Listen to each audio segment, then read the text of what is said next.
On this Gun Talk Hunt, we've got our good buddy Thomas Allen back in the game, and we're talking all things turkey right here on Gun Talk Hunt. Hey, I'm KJ, dedicated lifelong hunter here. If you got an interest in all things hunting, you're in the right spot.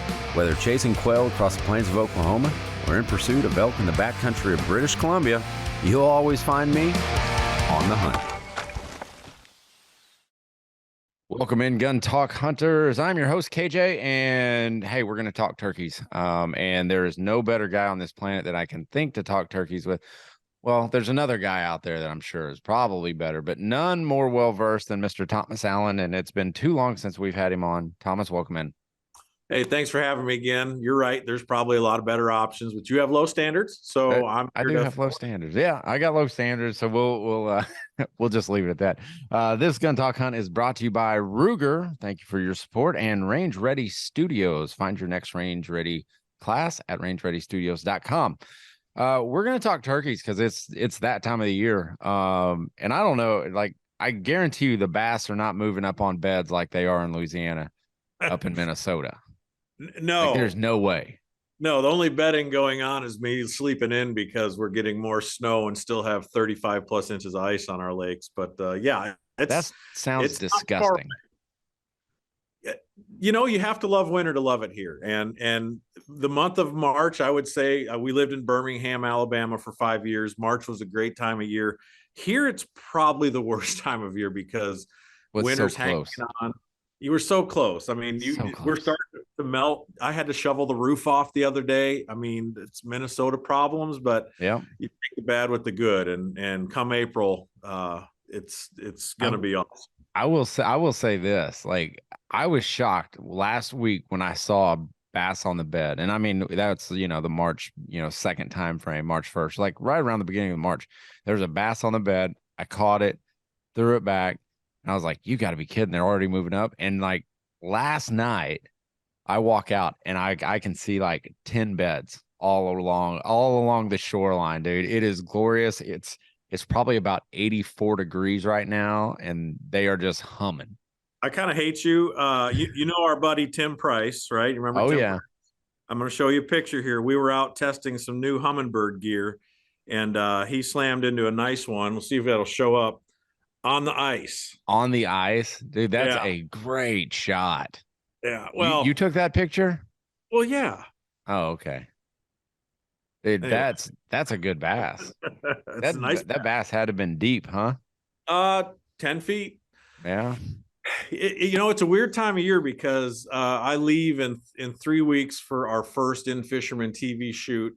We're actually headed to Texas, going to fish Sam Rayburn, not too far from you. Definitely not close enough for me to stop by, though. Not far enough for me to drive either. That's right. But really, the whole process of our turkey season is underway. And it does. My wife said that this morning, like, how do you juggle all this? And I said, it gets harder every year. And Kevin, I know you understand. Yeah. The older you get, the more involved you get with your children, just your career, everything, the way it progresses, it's hard to keep up with things. It takes an asserted effort to stick to it. The hardest thing about it is that you had kids, and we find the same thing. Kids vie for that time, and it's time we're willing to give up because there's no better time because you don't get it back. You're not going to get it back, but it really sucks. Well, and with that, my job centered around fishing. Thankfully, I love that part of it. But in April, this is the conflict of interest I have. I'm pretty selfish with April. I will give the bare minimum to any kind of work trip or TV shoots. If I absolutely have to, I'll go do it. But I kind of plan ahead from about the first of the year into February. I start locking up dates in April. And listen, I'm willing to go anywhere, anytime, work 60, 70 hours a week a lot of the time. But in April, I have turkeys to kill, and I'm not giving that up. Well, I will tell you this, so my turkey hunting has drastically changed over the past, it's the past 8 or 9 years where my turkey hunting has transitioned from a nice private property that we could chase turkeys all day long on. And, the next door neighbor saying, hey, you can hunt over here, to now it's like man, I got to find public land. I'm out, early mornings listening for those gobbles. Are there birds on that public land? And if not, where are they coming from? So my turkey hunting, dude, it is drastically changed. Well, and it gets hard, and frankly, it gets tough to stay motivated if you're having to compete with other hunters. And you know, public land can be good. And honestly, I've just learned this since we've lived here in Minnesota. My dog's going to join us here, I think. Oh, feel So if free she to have them pokes her join head in. in, don't worry about it. Public land can be good here in Minnesota. It's the number one state for public land access. Pretty interesting. I came, moved from Wait, Iowa years it's the ago. number one state for public land access, and that's given any Western states. Yeah, not counting Alaska. Yes. Okay. I So was the like, most my land. gosh, that's a Well, that tall includes order. it includes your Western states, Colorado, Wyoming, etc. But it's largely because the state makes tax forfeited land public hunting accessible. So Okay. you have that kind of factored in. But anyway, it still surprises me how many people go out, and even in a state where turkey hunting is not nearly as popular as everywhere else, the amount of people you see on public. So I go out of my way to find private and knock on a lot of doors. We've talked about it on this program before. Yeah. It's worth the extra work, but it is absolutely work. And I think that was a last year's podcast that we did sometime around the same time in the spring. But Thomas has a very interesting way of going about, a very professional way. And I think that needs to be held in high regard because he does it in such a professional manner. It opens a lot of doors. So if you haven't listened to that podcast, go back in the archives, check them out. You can find all those on YouTube or Facebook or guntalk.com. Well, let me tell you something about that, Kevin. This is interesting. I actually just was reminded of this story. This will be our third year on some of these properties, and I'm expecting to probably lose one out of the 12 that we had last year. And Tommy and I, especially, Tommy got his driver's permit, so we've been logging the hours on turkey. That's scary. yeah, I've said some bad words. He can't be old enough. Just Dude, like a few years ago. He's 15 and 6'4". I mean, jeez. Anyways, so I got to tell you this. This is a heartfelt indication of really why I enjoy the outdoors so much. And with every landowner I meet, I go out of my way to stop by before, during, and after the season. I talked about it in that podcast. Yeah.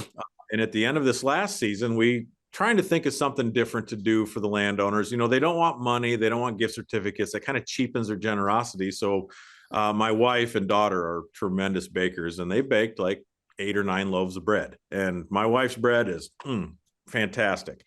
And that was probably the most well-received gift that we gave over the years of doing this. And no kidding. One of the places where Taylor shot her turkey, it's an older elderly couple. I'd say she's in her late 70s. He was in his early 70s. I was actually traveling. I don't know where I was going. It might have been Florida. I was traveling to Florida to do some work for Infish and Outdoor Sportsman's Group. And I was on the airplane on the tarmac, and I got a phone call from a local number here that I didn't recognize. Now, if it's generally, I don't get spammed by local Minnesota numbers yet. At least they don't have my number. So I thought, time. Give it time, see if they leave a voicemail. Plane's still sitting there, have a voicemail. And I decided to listen to it. And it is this lady, her name is Marge, and she is in tears. She's like, Thomas, I have some terrible news about Bob. Please give me a call. And I'm like, rut-row, I'm about to take off. And you get this whenever you meet somebody, or especially a landowner. The thing that I offer is, you ever need help, feel free to give me a call. Yeah. And I mean that. Now, I'd say almost none of them ever call. But Marge called, and I was literally going down the runway to take off, texting my wife Marge's number to call. Sounds like there was an emergency. Well, right. In the air, able to get internet service, Catherine texted me back and said that her husband had committed suicide. Oh, gosh. So it was a big mess, but she was calling to let me know that he really enjoyed us stopping out, enjoyed the bread, and especially kept Taylor's turkey picture, because we shot a turkey out there in his book. He was getting as a bookmark. So, I don't necessarily only get into this to shoot turkeys, but because I enjoy meeting people. And I got home, went out to see Marge, and took the family, took her a fresh loaf of bread, Yeah. and just said, "Listen, we are here to help. If you need help feeding the goats, if you need help bringing in firewood, I'm going to check in on her at least once a week." And I Oh talked yeah. yesterday, and she says she's fine, and she's a stubborn old bird, and I love that. But listen, you never know who you're going to meet. And while I don't like this situation, I appreciate that she called me, and Oh that's yeah. why I give that offer. And so, hey, Yeah, if you're gonna make that offer, stand behind it. well, and that's what I was sitting there thinking. I was like, when push comes to shove, when someone asks you to do something, man, you better be there for them, or have in some capacity be able to, you know, have a buddy go out and check on them. And like you said, if you're not there, like you want to be there for them. But it's man, it's mending fences. It's letting the cows out if you need to open a gate or something like that, because that's what I'll do when we go, and we pay for a lease out in Oklahoma, and we've got some private. And Thomas, you've been on it, but man, before I go out there, I make sure I contact the landowner that one, he knows I'm out there, and say, hey, you need me to water cows, you need me to haul some hay, whatever you got to do. And rare are the times that they will say, yeah, I need your help. They rarely do, Mhm. because they've got the whole system down. They know what they're doing.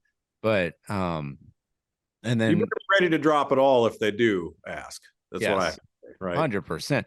Well, and then a different opportunity came up, and the landowner contacted me 3 weeks ago and goes, "Hey, there's going to be a helicopter out here, and we were wanting to know, this is their land, by the way. We were wanting to know if we can run the helicopter over it to shoot hogs out of and coyotes." And I'm like, kill them all. Pile them But up. but he was partly asking, hey, do you want to ride in it? So, but I didn't get to go. So, but No. man, you got to be there when folks ask, and I mean that's your end of the deal. Well, and You just here's the go thing. above and beyond. We were there, and she's like, "Oh, and you're welcome to turkey hunt." And I said, "Marge, I said, thank you, but we're not here to turkey hunt." I said, Right. "If we have the opportunity, we'll come back and see you later in the spring. Right now, we're just here to let you know if you need help, let me know. Here's some fresh bread. Taylor made some cookies too that I ate half of on the way there." Doesn't So surprise me. you know what? The people you get to meet in this sport, in this industry, really Yeah. just it tops it all. And if you get to combine that with a chance to shoot some deer, some turkeys together like that, that's really the cherry on top. But Yeah. let's be honest, the people you get to meet trump everything. Oh yeah, absolutely. Well, on that, we're gonna take a real quick break and hear a word from our sponsors. But when we come back, let's start talking about how to analyze what makes a good turkey spot. And this is something that Thomas Allen specializes, because obviously he's got a lot of time behind the wheel with a new driver in the family. So on the other side of this break, we'll hear more. All right, this is brought to you by Ruger and the Ruger SFAR.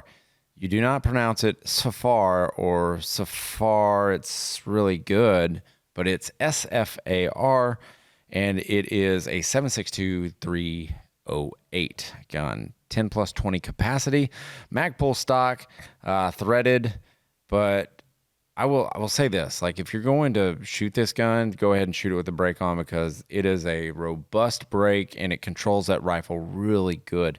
So if you're looking for a new 308 AR-10, look at the Ruger SFAR, because it is lightweight. I want to say the weights, I forget what the weight is, but man, this is one of the lighter weight ARs on the market, and it's sitting around like 7 pounds. That's about what you're going to get out of it.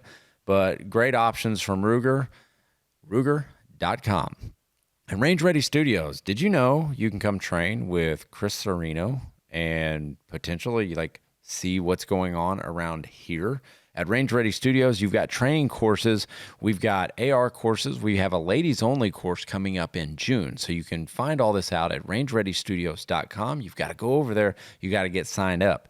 But we also offer first person defender experiences and semi-auto operator courses. You don't have to be an operator just because it says operator, but I guarantee you, you will leave one. So go to rangereadystudios.com to learn more.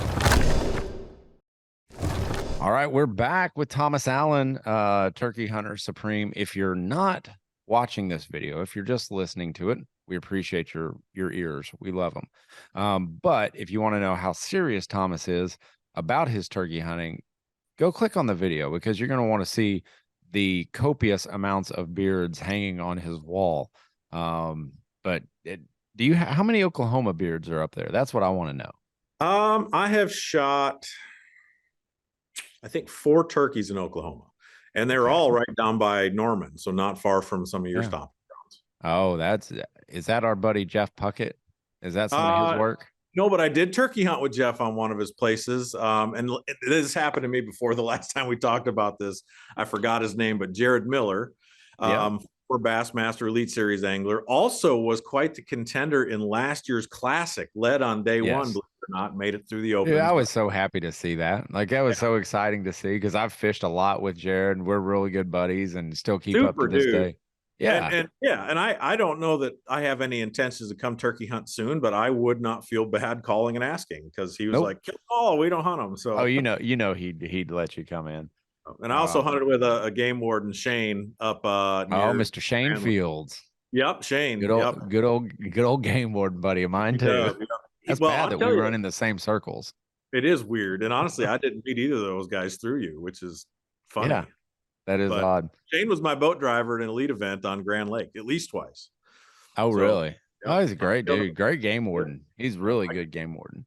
Killed a turkey with him, and Brandon Lester was with us on that hunt, who's an Elite Series pro too. And yeah, Shane's got the hookups. Oh, yeah, he does. I He mean, he's knows a good game land. warden. Hey, by the way, before we get it, the last time we talked, we talked button bucks or not button bucks, shed bucks. It looks like a button buck. What's the progress on that skull?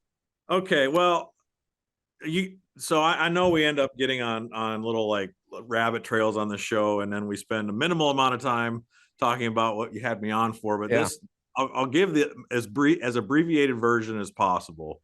And I do have to pull up a photo here. So this last winter, This is awful. my family and I, as we often do, we didn't get a lot of deer here in Minnesota, and we eat 4 or 5 deer a year in my family. So we went down to Iowa to hunt with our buddy Jeremy King, who's been on this show as well. Yeah. And the goal was to shoot a couple 3 does during the Iowa non-resident holiday antlerless season or something like that. It's a week-long doe season, and if your particular county has a remaining quota, you're able to partake. So we I have a little bit of a history as a internet guy of running my mouth, and I don't do it anymore. I've grown up some, I've learned. And there was a day, I would say back in the 2010-ish time frame, 12 whatever, where I got on the internets and would criticize people for shooting shed bucks because there's really no excuse for it. And as much as I would like to say that I am above such mistakes, I made a pretty big mistake while we were there. I'm trying to find this photo because it was just ignorant. So first story, first night, was walking out 10 minutes early. It was cloudy. I saw 2 small deer and a big deer run about 150 yards in front of me, and I was hunting with the 350 Legend. Maybe you guys have talked about it on some of your forums, but it's a straight wall cartridge, basically a muzzle loader in a rifle form. It's a sweet shooting gun, 200-yard gun. They stopped. I ranged them 185, put the crosshairs on the big one, toosh, shot. And when I walked up here, it was big because he had shed his antlers. Yep. Happens every time. Now, if you can Every year imagine they shed. when you, Same body size. I'm gonna get to that. Hang on. Same genitalia. You can't see that in the scope when it's almost dark. Okay. So the reality is, when you're hunting with a bunch of buddies and you make a mistake like that, after the history I have of running.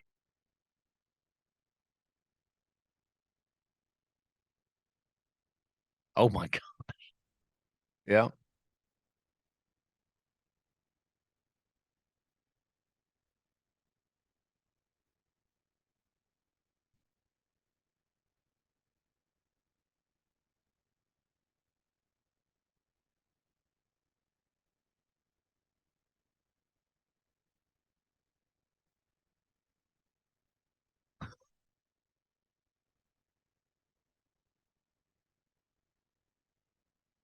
Oh yeah, it was time.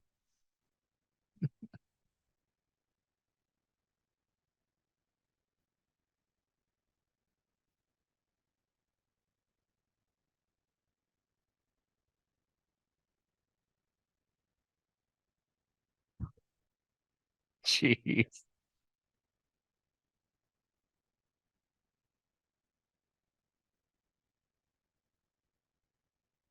Yeah.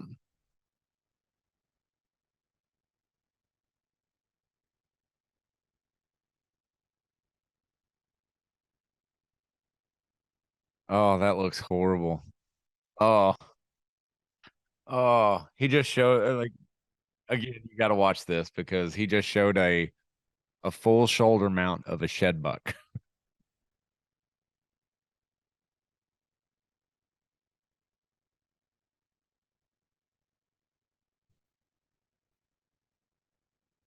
Right.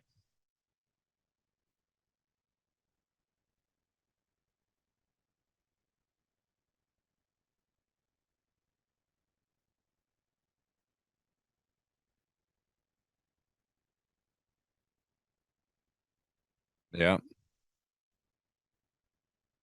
Uh, Dude, that's a great idea for it, but a better idea would be to hang it on the wall, frame all your comments on shooting shed bucks, and let that be the trophy.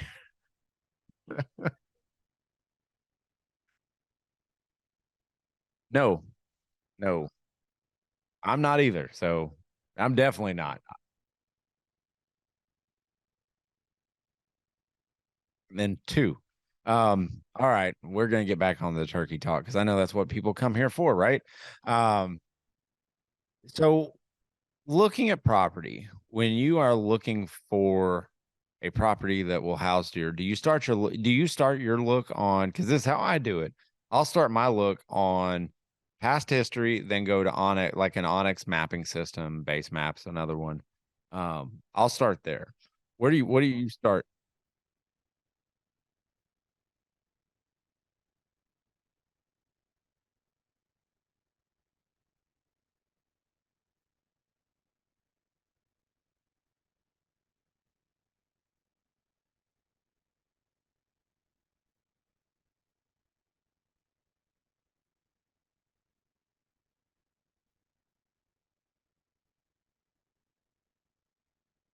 Right.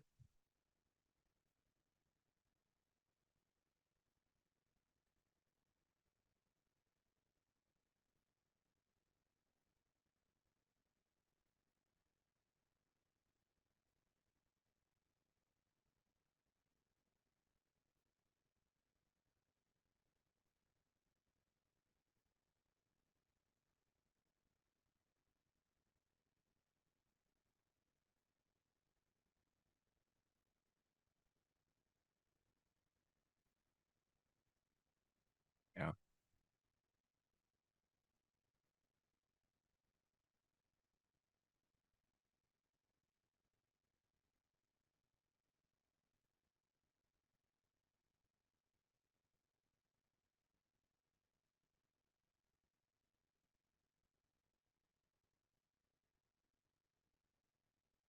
Yeah. Well, and that's kind of history plays a big part of it because I mean they are creatures of habit to a certain extent. We had 3 years in a row we were sitting there, my buddy and I were hunting, and we noticed like this hay bin, like this big circular hay bin. They would always walk by it first thing, like in the morning. They'd light down, and then about mid morning, probably about like 9 o'clock, they'd make their way past that. And I was like, well, I mean, if we could pull him in earlier, it might be worth it. So we set him in like the next year, opening morning, we hadn't driven by it. We just set him in that hay bin. Like, just sit down. We put some decoys out, started making a few calls. Sure enough, exactly on cue, birds walk right by that hay bin, and he ends up bagging a bird. And I'm like, man, there might be something to this history thing. Yeah,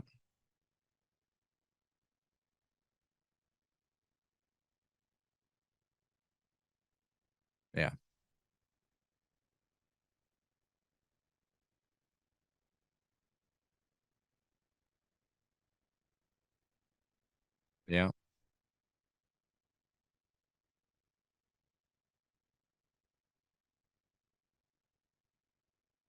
Yeah.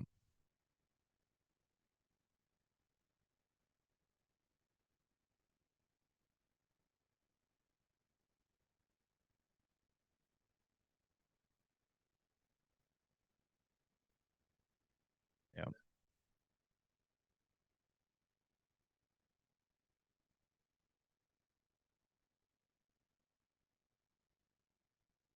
Yeah.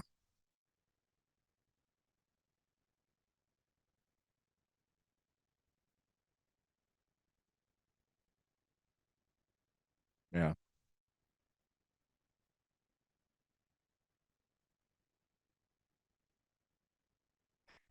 Yeah, I know, man. I don't see how you could do it because what you like run like 30 cameras already. Oh, well, that makes it all much better. Oh, that's great.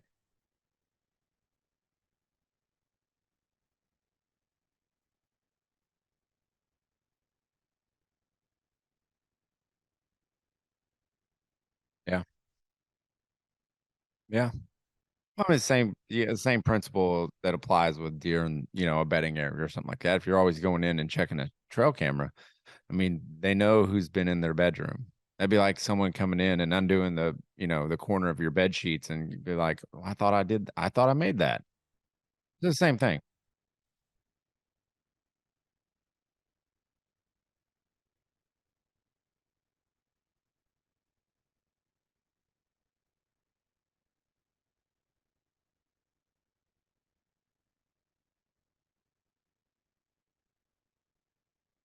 Oh yeah.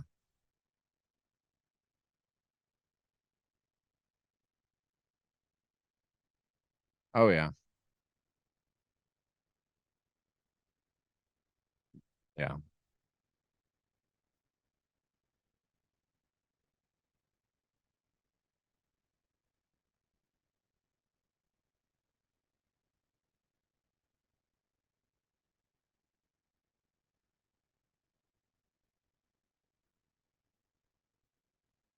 Right.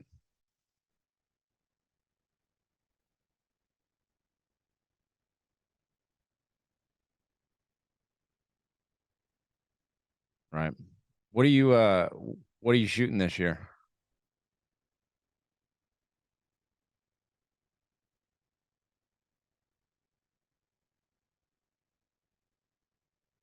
You did. I didn't know if you were still gonna shoot that, but you like it that much. Hmm. Yeah. It's a good looking hat on you. I'm surprised.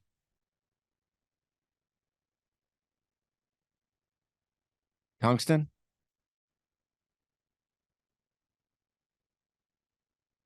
Yeah.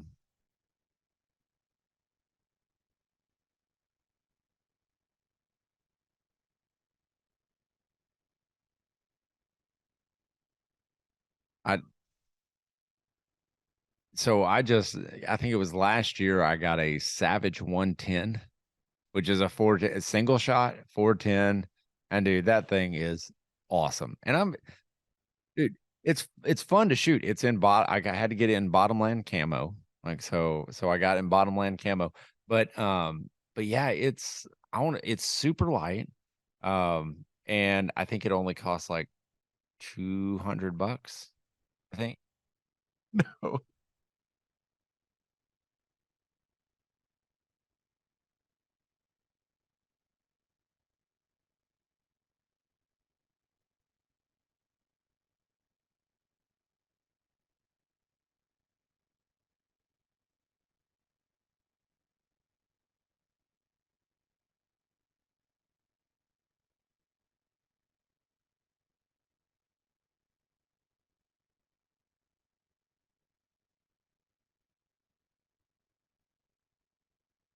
Dude.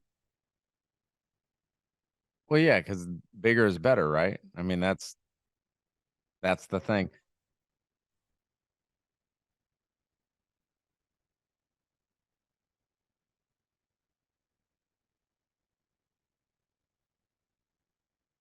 Yeah. I'm sorry, I have to correct myself. It is a Stevens 301 is what I have. But Savage, Stevens, kind of the same, out of the same thing. But yeah, 301. Yep. Dude, it's so cool. But mine came in like a bottomland camo. It was freaking awesome. Like,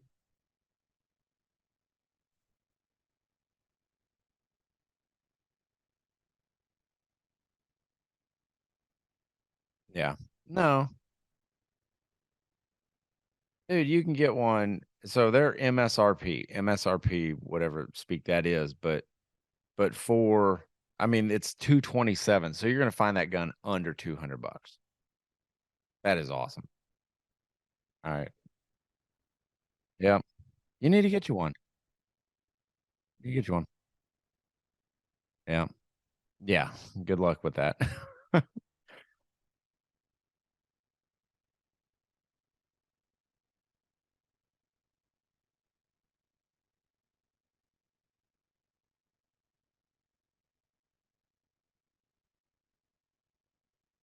Yeah.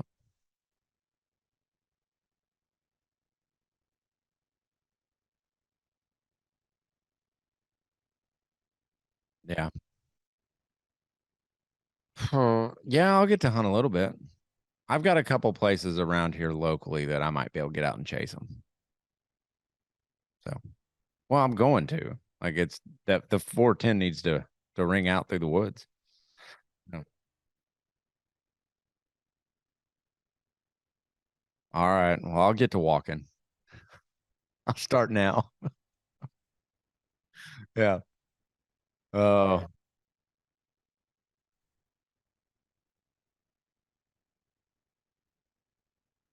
yeah.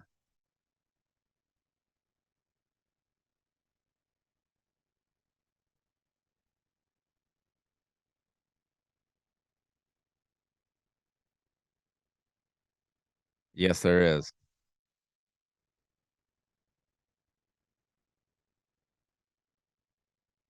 Yep. 100%. That's why I mean, oh, what is it? What is it? Fortune favors the prepared. Yeah.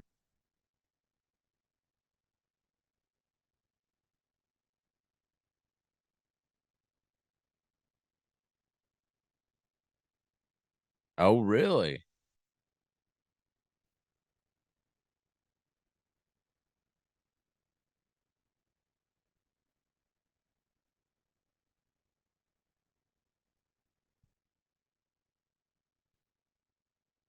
It's all the way up. Jeez.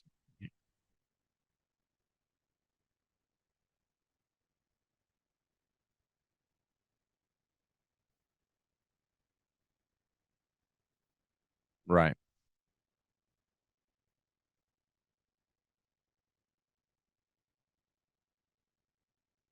Dude, it's all about putting in that time. That's what you got to do. Well, all right, dude. Well, I appreciate you spending a little bit of time with us.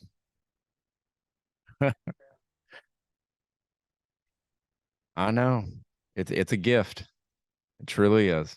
All right, Thomas Allen, thank you for joining us. Go check him out. Hey, where can they find all what you do?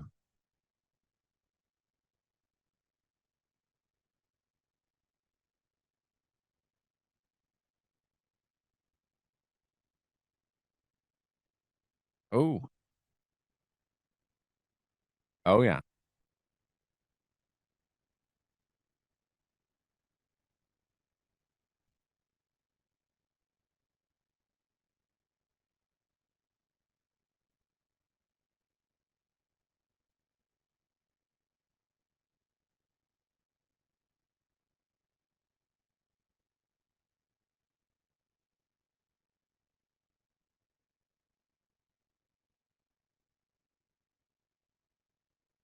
Awesome.